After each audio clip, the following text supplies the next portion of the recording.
Apa yang duk jadi dalam kehidupan kita tu, apa yang dalam senarai hajat kita di sisi Allah ni, sangkut dia tang dosa. Sangkut dia tang dosa. Salli ala sayyidina Muhammad.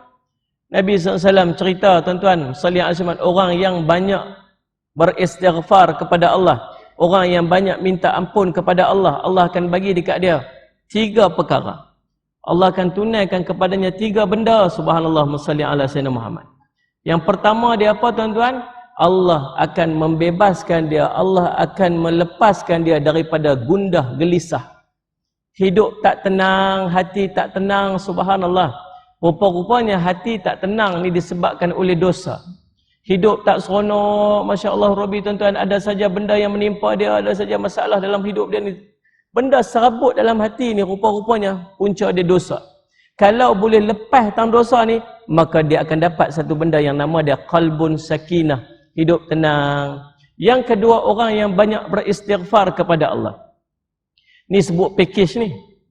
3 benda ni dapat. Orang buat dosa minta ampun, dapat pengampunan tu satu nikmat dah. Tapi daripada pengampunan tu dapat pula 3 benda ni. Yang pertama apa ni? Gundah gelisah tak ada. Yang kedua, subhanallah, Allah akan melepaskan dia daripada sebarang kekusutan, sebarang masalah. Apa saja benda serabut, ada benda saja yang menyebabkan kekusutan dalam hidup dia. Masalah-masalah yang menimpa dia, Allah akan bagi lepas dekat dia, Allah bagi. Yang ketiga, subhanallah, maksudnya tuan-tuan, orang yang banyak beristighfar kepada Allah ni, Allah akan bagi kepada dia, tuan-tuan, rezeki yang tidak disangka-sangka. Tuan-tuan nak rezeki, tuan-tuan rasa berat rezeki, tuan-tuan beristighfar kepada Allah. Selain daripada dapat pengampunan dosa, 3 package. Sekali Allah bagi hilang rasa gundah, Allah bagi selesai daripada segala masalah, dan Allah bagi, tuan-tuan, rezeki yang tidak dia sangka-sangka. Maksud dia apa? Minta 1, dapat 4. 3 yang package, 1 pengampunan dosa di sisi Allah Subhanahu Wa Taala.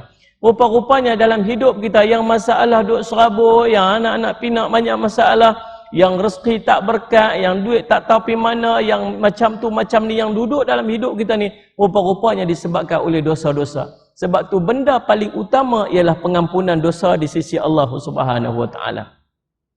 Siapa nak pengampunan dosa ni, kata Nabi SAW, ni aku nak tunjuk amalan yang kalau dia buat amalan ni, dosa-dosa dia akan diampunkan oleh Allah Subhanahu Wa Taala. Hebat, subhanallah. Sebab tu tuan-tuan kena dengar sungguh-sungguh. Apa yang Nabi SAW sebut ni kita nak buat belakang. Yang kedua, tuan-tuan, masalli ala Muhammad, Nabi kata apa?